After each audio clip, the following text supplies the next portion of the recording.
don't know about you, but I felt very, very insecure and anxious when my first baby James was born. It was quite a few years ago. And at the time, there were two very strong and seemingly very opposing views when it came to babies and routine. So the one was follow the baby's lead, the baby leads the day, demand, feed, and just go with the flow. And the other train of thought was that there needed to be a strict 4-hourly feeding schedule with a very strict sleep schedule enacted as well. Well, I didn't know where to turn because both of these kind of theories really didn't feel right to me. They didn't resonate with me. But in time, I actually realized that there was a middle ground, and that middle ground can work wonderfully for all babies.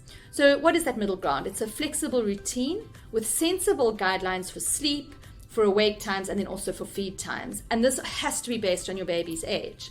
So in our very first book, Baby Sense, that's really what we did. We really shared with parents and with you what those awake times should be, what those feed times should be.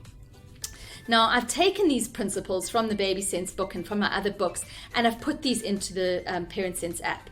But I've taken it a step further because sometimes babies do things differently. So maybe they can't manage a 3-hour stretch between sleeps, for instance, and so they need to have a sleep a little sooner. Or they can't manage a 3-hour stretch between feeds, for instance, on a growth spurt day, and so they feed more regularly. So what we did in the Parent Sense app is we actually developed a way for you to track those times that your baby last woke and last fed, and then the app creates a new bespoke routine for your baby's day. In this way, the routine is appropriate to your baby's age, but also appropriate to that specific day for your baby, taking away all the anxiety of you trying to put your baby into an unrealistic routine. So download the Parent Sense app. I really do think that you're going to find that it is something that's really useful as a tool to create a routine for your baby.